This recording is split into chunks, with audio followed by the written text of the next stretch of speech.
नमस्कार मित्रों, नमस्कार। आप सबको मेरा नमस्कार। मेरा नाम अश्विन वैद्य है। जिंदगी की दौड़ में तजुर्बा कच्चा रह गया। जिंदगी की दौड़ में तजुर्बा कच्चा रह गया। हम सीख न पाए फरेब और दिल बच्चा रह गया। हम सीख न पाए फरेब और दिल बच्चा रह गया। बचपन में जहाँ चाहा हंस लेते थे। बचपन में जहाँ चाहा हंस लेते थे, जहाँ चाहा रो लेते थे। पर अब मुस्कान को तमीज चाहिए और आंसुओं को तन्हाई। हम भी मुस्कुराते थे कभी बेपनाह अनराज होके।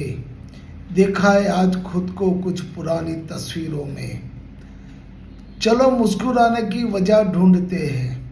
चलो मुस्कुराने की वजह ढूंढते हैं। जिंदगी तुम हमें ढूंढो, जिंदगी तुम हमें ढूंढो, हम तुम्हें ढूंढते हैं। Thank you, thank you, thank you.